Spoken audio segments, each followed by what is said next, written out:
কি চারটা কাজ? এক নাম্বার, আল মারআতু ইযা সাল্লাত খামসাহা, যে নারী 5 ওয়াক্ত নামাজ পড়ে। কি করে? জেলা স্টেডিয়ামে অবস্থানরত আমার নারীরা, বোনেরা, বিশ্বনবী আপনাদেরকে 4টা কাজের কথা বলেছেন, খুব বেশি না। 4টা করলে 8 জান্নাতের দরজা সব খোলা। কোনটা দিয়ে যাবেন? যেটা দিয়ে মনে চায়। 1 নাম্বার 5 ওয়াক্ত নামাজ। আমার বোনেরা জোহরের নামাজ পড়তে পড়তে এটা আসরে নিয়ে যায়, আসর পড়তে পড়তে এটা মাগরিবে নিয়ে যায়। এরকম আসরে নাই, লালমনিরহাটে হয়তো নাই। আমার বোনেরা এটা করবেন না।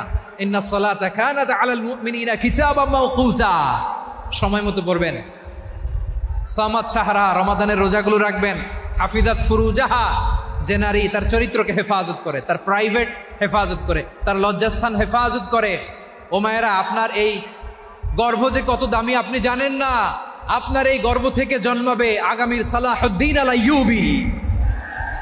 আপনার গর্ভ থেকেই জন্মাবে ইমাম আল মাহদি আল মুনতাজার।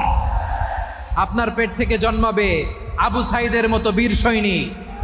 আপনার পেট থেকে জন্মাবে মুগ্ধের মতো বীর মুজাহিদ।